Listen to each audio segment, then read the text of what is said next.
Hello everyone and welcome to weekend reviews. 2026 കടക്കുമ്പോൾ ഒരുപാട് മികച്ച സിനിമകൾ റിലീസ് ചെയ്യുന്ന വർഷമാണ്. സോ നമ്മൾ ഇന്ന് ഈ വീഡിയോ നോക്കാൻ പോകുന്നത് ഏതൊക്കെ സിനിമകൾ നമ്മൾ തിയേറ്ററിൽ കാണേണ്ടതെന്നും അല്ലെങ്കിൽ മസ്റ്റായിട്ട് നമ്മൾ കണ്ടിരിക്കേണ്ടതെന്നുമാണ്.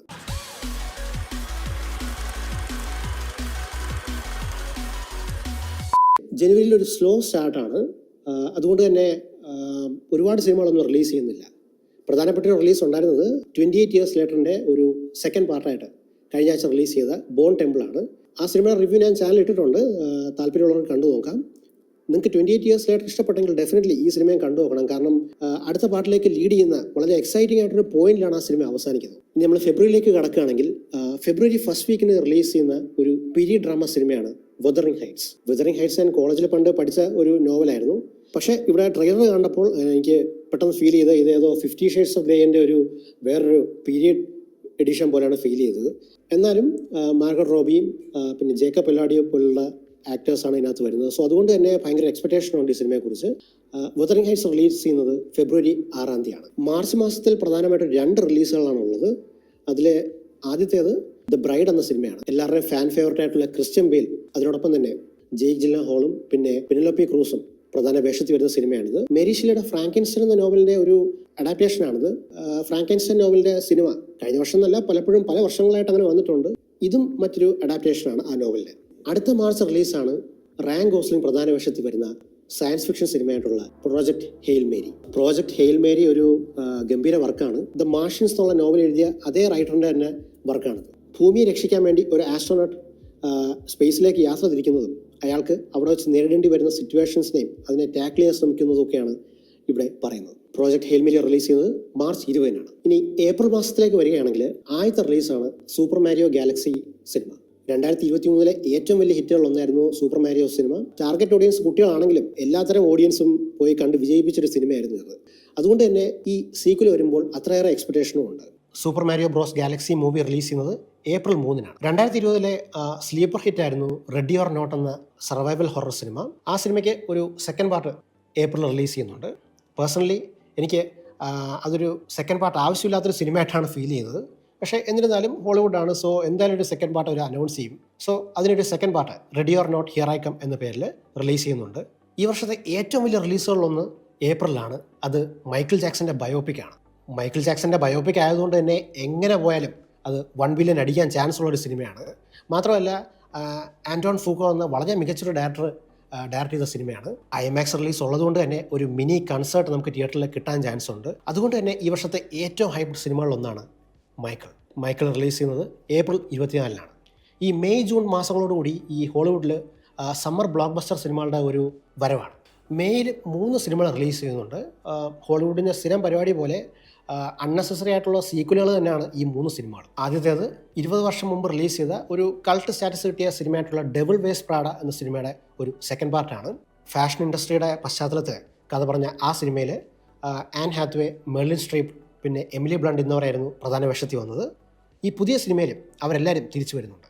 May 1 devil wears Prada 2 release ചെയ്യുന്നത്. രണ്ടാമത്തെ മേജർ റിലീസ് മോർട്ടൽ കോമ്പാക്ട് 2 ആണ്. മോർട്ടൽ കോമ്പാക്ട് ഈ കോവിഡ് സമയത്ത് അവർ ഡയറക്റ്റ് OTT റിലീസ് ചെയ്ത സിനിമയായിരുന്നു.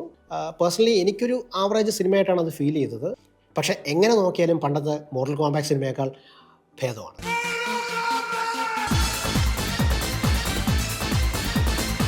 സ്റ്റാർ വാർസിൻ്റെ ഏറ്റവും പോപ്പുലർ ആയിട്ടുള്ള സീരീസുകളിലൊന്നായിരുന്നു മാൻഡലോറിയൻ സീരീസും. മാൻഡലോറിയൻ സീരീസിൻ്റെ ഒരു സിനിമ, അതായത് മാൻഡലോറിയൻ ആൻഡ് ഗ്രോഗു, മെയ് 22 റിലീസ് ചെയ്യുന്നുണ്ട്. മാൻഡലോറിയൻ ആദ്യത്തെ സീസണൊക്കെ നല്ല രസമായിരുന്നു കണ്ടുകൊണ്ടിരിക്കാൻ. പക്ഷേ 3ാമത്തെ സീസൺ എത്തിയപ്പോഴേക്കും ആൾക്കാർക്കൊരു താല്പര്യം കുറഞ്ഞിരുന്നു ആ സീരീസിനോട്. എന്തായാലും ഈ സിനിമയോടെ വീണ്ടും അത് പോപ്പുലർ ആവും നമുക്ക് വിചാരിക്കാം. ജൂൺ തുടങ്ങുന്ന തന്നെ നമ്മൾ പണ്ട് എല്ലാവരും ചിലപ്പോൾ ദൂരദർശനിലൊക്കെ കണ്ട ഒരു കാർട്ടൂണിനെ ബേസ് ചെയ്തിട്ട് വരുന്ന ഒരു ലൈവ് ആക്ഷൻ സിനിമയാണ്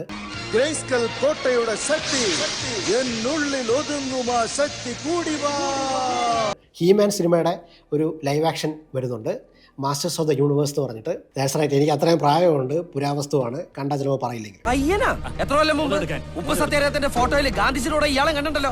എൻ്റെ ഓൾ ടൈം ഫേവറേറ്റ് ആയിട്ടുള്ള ഡയറക്ടറായിട്ടുള്ള സ്റ്റീവൻ സ്പീൽബർഗ് പുതിയൊരു സിനിമയായിട്ട് വരുന്ന വർഷം കൂടിയാണ് 2026. പുള്ളിയുടെ ഏറ്റവും പുതിയ സയൻസ് ഫിക്ഷൻ സിനിമയായിട്ടുള്ള ഡിസ്ക്ലോഷർ ഡേ റിലീസ് ചെയ്യുന്നത് June 12 June 19 Toy Story 5 release ചെയ്യുകയാണ്.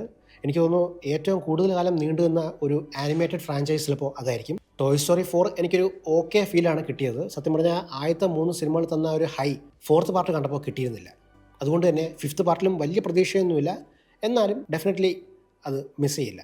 DC യൂണിവേഴ്സിലെ അടുത്ത സിനിമയായിട്ടുള്ള സൂപ്പർ ഗേൾ റിലീസ് ചെയ്യുന്നത് ജൂൺ 26-നാണ്. ഈ വർഷത്തെ ആദ്യത്തെ സൂപ്പർ ഹീറോ സിനിമയും ചിലപ്പോൾ ഇതായിരിക്കും. പക്ഷേ ഡൂംസ്ഡേയുടെ ടീസർ വന്നതുകൊണ്ട് ഈ സിനിമയ്ക്ക് വേണ്ടത്ര ഹൈപ്പ് കിട്ടുന്നില്ല എന്നാണ് എനിക്ക് പേഴ്സണലി ഫീൽ ചെയ്തത്. എനിക്ക് ഈ സിനിമ പേഴ്സണലി എക്സൈറ്റിംഗ് ആയിട്ടുള്ളൊരു പ്രധാന കാരണം അത് സൂപ്പർ ഗേൾ ഉള്ളതുകൊണ്ടല്ല, മറിച്ച് ഇതിലെ ആൻറ്റി ഹീറോ കഥാപാത്രമായിട്ടുള്ള ലോബോ ആയി വരുന്നത് ജെയ്സൺ മൊമോവയാണ്.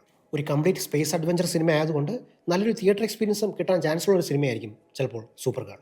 ഈ വർഷം റിലീസ് ചെയ്യുന്ന സൂപ്പർ ഹീറോ സിനിമകളെക്കുറിച്ച് ഡീറ്റെയിൽ ആയിട്ട് മറ്റൊരു വീഡിയോ ഞാൻ പിന്നീട് ഇടാം. ജൂലൈ മാസം ഒരു സ്ലോ സ്റ്റാർട്ടാണ്. ഡെസ്പിക്കബിൾ മീ ഫ്രാഞ്ചൈസിൻ്റെ സ്പിൻ ഓഫ് ആയിട്ടുള്ള മിനിയൻസിലെ 3ാമത്തെ സിനിമയായിട്ടുള്ള മിനിയൻസ് 3 ജൂലൈ 1 റിലീസ് ചെയ്യുകയാണ്. ഈ സിനിമ മിനിയൻസിനെ കുറിച്ച് ആയതുകൊണ്ട് നമ്മൾ കുറച്ച് കാണണ്ട. കാരണം ടാർഗറ്റ് ഓഡിയൻസ് കുട്ടികളായതുകൊണ്ട് തന്നെ കുട്ടിപ്പട്ടാളം ഇടിച്ച് കയറിയാൽ 1 ബില്യനൊക്കെ അടിക്കാൻ ചാൻസ് ഉള്ള ഒരു സിനിമയാണ്. മിനിയൻസ് വന്നിട്ട് ഈ കാക്കൂ എന്നൊക്കെ പറയുമ്പോൾ തന്നെ പിള്ളേരെ ഹാപ്പി ആയിക്കോളും.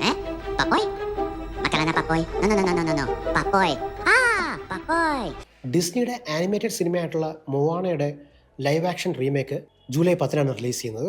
അതും ഒരു ആവശ്യമില്ലാത്തൊരു റീമേക്ക് ആയിട്ടാണ് എനിക്ക് പേഴ്സണലി ഫീൽ ചെയ്തത്. നോർമലി ഡിസ്നി അവരുടെ ക്ലാസിക് 2D ആനിമേഷൻ സിനിമകളെ വീണ്ടും എടുത്ത് റീമേക്ക് ചെയ്ത് കൊളാക്കുന്ന ശീലമാണ് ഉള്ളത്. പക്ഷേ ഇവിടെ അങ്ങനെയല്ല. മൊവാന ഇറങ്ങിയിട്ട് 10 വർഷം പോലും ആയിട്ടില്ല. ആ സിനിമയുടെ റീമേക്ക് എന്ന് പറയുമ്പോൾ അൺനെസസറി ആയിട്ടുള്ളൊരു റീമേക്ക് തന്നെയാണ്. ഈ വർഷത്തെ ഏറ്റവും ഹൈപ്പുള്ള സിനിമകളിലൊന്ന് ജൂലൈ 17-നാണ് റിലീസ് ചെയ്യുന്നത്. അതാണ് ക്രിസ്റ്റഫർ നോളൻ്റെ ഒഡീസി. ഹോമറിൻ്റെ ഗ്രീക്ക് എപ്പിക് പോയമായിട്ടുള്ള ഒഡീസിയെ ആസ്പദമാക്കി വരുന്ന ഈ സിനിമയിൽ Matt Damon, Tom Holland, Anne Hathaway, Zendaya, Robert Pattinson അങ്ങനെ വലിയൊരു സ്റ്റാർ കാസ്റ്റ് തന്നെ ഉണ്ട്. വർഷത്തിൽ ഒരിക്കൽ മാത്രം തിയേറ്ററിൽ പോകുന്നതിൽ പോലും ചിലപ്പോൾ വെയിറ്റ് ചെയ്യുന്നത് ഈ ഒരു സിനിമ തിയേറ്ററിൽ എക്സ്പീരിയൻസ് ചെയ്യാനായിരിക്കും. നമുക്കറിയാം ക്രിസ്റ്റഫർ നോളൻ VFXനേക്കാൾ മുകളിൽ പ്രാക്ടിക്കൽ എഫക്ട്സിന് പ്രാധാന്യം കൊടുക്കുന്നൊരു ഡയറക്ടറാണ്. അതുകൊണ്ട് തന്നെ ഈ സിനിമ ഒരു മിത്തോളജിക്കൽ എപ്പിക് ആയതുകൊണ്ട് ഇതിനകത്ത് എങ്ങനെയാണ് സൈക്ലോപ്സിൻ്റെ ക്യാരക്ടറിനെയും അല്ലെങ്കിൽ സില എന്ന ക്യാരക്ടറിനെയും ഒക്കെ സ്ക്രീനിൽ കൊണ്ടുവരുന്നതെന്ന് കാണാൻ ഭയങ്കര ആകാംക്ഷയുണ്ട്. അതുപോലെ തന്നെ സിനിമ ഇറങ്ങിക്കഴിഞ്ഞാൽ ഏറ്റവും വലിയൊരു കമ്പാരിസൺ വരാൻ പോകുന്നത് മുൻപ് റിലീസ് ചെയ്ത ട്രോയ് എന്ന സിനിമയായിട്ട് തന്നെയായിരിക്കും. ഒരു ചെറിയ മൂവി ഫാക്ട് ഇവിടെ പറയാം. ട്രോയ് ഡയറക്റ്റ് ചെയ്യായിരുന്നതും ക്രിസ്റ്റഫർ നോളൻ തന്നെയായിരുന്നു. ഒഡീസി റിലീസ് ചെയ്തതിന് മുമ്പ് ആ സിനിമയുടെ ഒരു എക്സ്പ്ലനേഷൻ വീഡിയോ ഞാൻ എന്തായാലും ചാനലിൽ ഇടുന്നതായിരിക്കും. ജൂലൈയിലെ അവസാനത്തെ റിലീസ് മറ്റൊരു വലിയൊരു സൂപ്പർ ഹീറോ സിനിമയാണ്. അത് സ്പൈഡർമാൻ ബ്രാൻഡ് ന്യൂ ഡേ ആണ്. ഈ സിനിമയ്ക്ക് വെയിറ്റ് ചെയ്യാനുള്ളൊരു പ്രധാനപ്പെട്ടൊരു കാരണം ഇത് ഡയറക്റ്റ് ചെയ്യുന്നത് സാൻചി പോലത്തെ മാർവൽ സിനിമകളൊക്കെ ഡയറക്റ്റ് ചെയ്ത ജസ്റ്റിൻ ഡാനിയൽ ക്രേറ്റൺ ആണ്. അതുകൊണ്ട് തന്നെ ഇവിടെ പ്രാക്ടിക്കൽ എഫക്ട്സിന് ഒരുപാട് പ്രാധാന്യം കൊടുക്കുന്ന ഒരു സിനിമയായിരിക്കും ഇത്. Spiderman brand new day release ചെയ്യുന്നത് ജൂലൈ 31-നാണ്. ഓഗസ്റ്റ് സെപ്റ്റംബർ മാസങ്ങളിലെ റിലീസിനെ കുറിച്ച് വലിയ ഇൻഫർമേഷൻ ഇതുവരെ കിട്ടിയിട്ടില്ല. അതുകൊണ്ട് തന്നെ ഒഡീസിയും സ്പൈഡർമാനും ഒക്കെ കുറച്ചധികം ദിവസം തിയേറ്ററിൽ നിൽക്കാനുള്ള ചാൻസും ഉണ്ട്. ഈ ഹാലോവിനോട് അടുപ്പിച്ച് വരുമ്പോൾ കുറച്ചധികം ഹൊറർ സിനിമകൾ റിലീസ് ചെയ്യുന്ന ആ സമയത്തായിരിക്കും. ഓഗസ്റ്റ് 21-ന് ഇൻസിഡിയസ് ഫ്രാഞ്ചൈസിലെ അടുത്ത സിനിമ റിലീസ് ചെയ്യുന്നുണ്ട്. അതുകൂടാതെ സെപ്റ്റംബർ 11-ന് DCയുടെ അടുത്ത സിനിമയായിട്ടുള്ള ക്ലേ ഫേസും റിലീസ് ചെയ്യുന്നുണ്ട്. ഈ വർഷത്തെ എൻ്റെ ലിസ്റ്റ് ഓഫ് മോസ്റ്റ് ആൻറ്റിസിപ്പേറ്റഡ് സിനിമകളിൽ പ്രധാനപ്പെട്ട ഒരു സിനിമ റിലീസ് ചെയ്യുന്നത് ഒക്ടോബർ 2-നാണ്. അതാണ് ടോം ക്രൂസ് നായകനായി വരുന്ന അലക്സാൻഡ്രോ ഗോൺസാലസ് ഇഞ്ഞാറാട്ടോ ഡയറക്റ്റ് ചെയ്യുന്ന ഡിഗ്ഗർ. അതായത് ബേർഡ്മാനും റെഫറൻറ്റും പോലത്തെ സിനിമകളൊക്കെ ഡയറക്റ്റ് ചെയ്ത ഡയറക്ടറും മാഗ്നോളിയും പിന്നെ ട്രോപ്പിക് തണ്ടറും അല്ലെങ്കിൽ ഐസ് വൈറ്റ് ഷട്ടൊക്കെ അഭിനയിച്ച ടോം ക്രൂസും അതൊരു ഗംഭീര കോമ്പിനേഷനാണ്. സോ ഇവരൊന്നിക്കുമ്പോൾ ഒരു ഗംഭീര സിനിമയിൽ കുറഞ്ഞതൊന്നും ആരും എക്സ്പെക്റ്റ് ചെയ്യുന്നില്ല. ഒക്ടോബർ 19-ന് മോർട്ടൽ കോമ്പാക്റ്റ് പോലെ തന്നെ മറ്റൊരു ഗെയിം അഡാപ്റ്റേഷൻ സിനിമയും വരുന്നുണ്ട്. അതാണ് സ്ട്രീറ്റ് ഫൈറ്റർ. പക്ഷേ മോർട്ടൽ കോമ്പാക്റ്റിൽ നിന്ന് വ്യത്യസ്തമായിട്ട് ഒരു ഫൺ അഡ്വഞ്ചർ സിനിമയ്ക്കായിരിക്കും ഇവിടെ പ്രാധാന്യം കൊടുക്കുന്നത്. നവംബർ തുടങ്ങുന്നത് ഏറ്റവും ബെസ്റ്റ് ഗോഡ്സില്ല സിനിമകളിൽ ഒന്നായിരുന്ന ഗോഡ്സില്ല -1 സീക്വലോട് കൂടിയാണ്. നമുക്കറിയാം ഗോഡ്സില്ല -1 ഒരുപാട് അവാർഡുകളൊക്കെ കിട്ടിയ, വളരെ കുറച്ച് ബഡ്ജറ്റിൽ വന്ന, ഒരുപാട് റെക്കഗ്നീഷൻ കിട്ടിയ ഒരു സിനിമയായിരുന്നു. സോ അതുകൊണ്ട് തന്നെ സെക്കൻഡ് പാർട്ടിലേക്ക് വരുമ്പോൾ അത്രയേറെ പ്രതീക്ഷയുമുണ്ട്. നവംബർ 6-നാണ് ഗോഡ്സില്ല -0 റിലീസ് ചെയ്യുന്നത്. ഹങ്കർ ഗെയിംസ് സിനിമകളിലെ പ്രീക്വലായിട്ടുള്ള Hunger Games Sunrise on the Reaping release ചെയ്യുന്നതും നവംബറിലാണ്. എത്ര പേർ ഈ ഹങ്കർ ഗെയിംസ് സിനിമകൾ കാണാറുണ്ട് അല്ലെങ്കിൽ അതിൻ്റെ ഫാൻസ് ആണെന്ന് എനിക്കറിയില്ല. സൺറൈസ് ആൻഡ് റീപ്പിംഗ് റിലീസ് ചെയ്യുന്നത് നവംബർ 20-നാണ്. ഈ വർഷം അവസാനിക്കുന്നത് സിനിമകളുടെ ഒരു കലാശക്കൊട്ടോട് കൂടിയാണെന്ന് പറയേണ്ടി വരും. കാരണം ഈ വർഷത്തെ ഏറ്റവും ഹൈപ്പുള്ള 3 സിനിമകൾ റിലീസ് ചെയ്യുന്നത് ഒരുമിച്ചാണ്. ജുമാൻജി സിനിമകളിലെ അവസാനത്തെ സിനിമയായ ജുമാൻജി 3 റിലീസ് ചെയ്യുന്നത് ഡിസംബർ 11-നാണ്. മുൻപത്തെ 2 സിനിമകളും ഒരു ഫൺ അഡ്വഞ്ചർ വൈബ് തന്നിരുന്നു. റോക്കിൻ്റെ ബോക്സ് ഓഫീസ് പവർ ഒരല്പം ഡൗൺ ആയിട്ടിരിക്കുന്ന സമയം കൂടെയാണിത്. സോ ഈ സിനിമയോട് കൂടി പുള്ളിക്കാരനെ തിരിച്ച് ബൗൺസ് ബാക്ക് ചെയ്യാൻ കഴിയുമെന്ന് നമുക്ക് പ്രതീക്ഷിക്കാം. ആരെങ്കിലും എന്നോട് ഈ വർഷത്തെ ഏറ്റവും ഹൈപ്പുള്ള സിനിമ ഏതാണെന്ന് ചോദിച്ചാൽ അതിന് ഒറ്റ ഉത്തരവേ എനിക്കുള്ളൂ. അത് അവഞ്ചേഴ്സ് ഡൂംസ്ഡേ ആണ്. അവഞ്ചേഴ്സ് ഡൂംസ്ഡേ റിലീസ് ചെയ്യുന്നത് ഡിസംബർ 18-നാണ്. 3 ടീസർ റിലീസ് ചെയ്തുകൊണ്ട് ആ ഹൈപ്പിൻ്റെ മാക്സിമം പൊട്ടൻഷ്യൽ അവർ യൂസ് ചെയ്യുന്നുണ്ട്. സോ നമ്മുടെ ചാനലിൽ അവഞ്ചേഴ്സ് ഡൂംസ്ഡേ കാണുന്നതിന് മുമ്പ് കണ്ടിരിക്കേണ്ട സിനിമകളോ അല്ലെങ്കിൽ ആ ടൈം ലൈൻ ഓഫ് ഇവൻറ്റ്സ് എന്തൊക്കെയാണെന്നൊക്കെ ഉള്ളത് സെപ്പറേറ്റ് ആയിട്ട് വീഡിയോസ് ഇട്ടുകൊണ്ടേയിരിക്കും.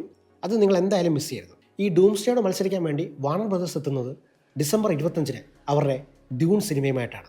അതാണ് ഡ്യൂൺ മെസ്സായ. ഈ ഡ്യൂൺ യൂണിവേഴ്സിനെ കുറിച്ചും പിന്നെ മുൻപത്തെ ഇവൻറ്റ്സിനെ കുറിച്ചും ഞാൻ ഓൾറെഡി ഒരു വീഡിയോ ചാനൽ ഇട്ടിരുന്നു. എന്നാലും അതിനൊരു അപ്ഡേറ്റഡ് വേർഷൻ ഞാൻ വീണ്ടും ചാനലിലിടാം. അതുകൂടാതെ ഡൂം മെസ്സായ ബുക്കിൻ്റെ ഒരു എക്സ്പ്ലനേഷനും ഞാൻ ചാനലിൽ ഇടുന്നതായിരിക്കും. സോ ഇതാണ് ഈ വർഷം റിലീസ് ചെയ്യുന്ന പ്രധാനപ്പെട്ട ഹോളിവുഡ് സിനിമകളുടെ ഒരു ലിസ്റ്റ്. നിങ്ങൾ ഇതിൽ ഏറ്റവും കൂടുതൽ വെയിറ്റ് ചെയ്യുന്ന സിനിമ ഏതാണ്, അതിനുള്ള റീസൺ എന്താണെന്ന് കൂടെ താഴെ കമൻസിൽ അറിയിക്കുക. അതേപോലെ തന്നെ എൻ്റെ ചാനൽ നിങ്ങൾ ആദ്യമായിട്ടാണ് വരുന്നതെങ്കിൽ ദയവായി like and subscribe to weekend reviews. അടുത്ത തവണ പുതിയൊരു വീഡിയോ ആയിട്ട് വരാം. Thanks for watching.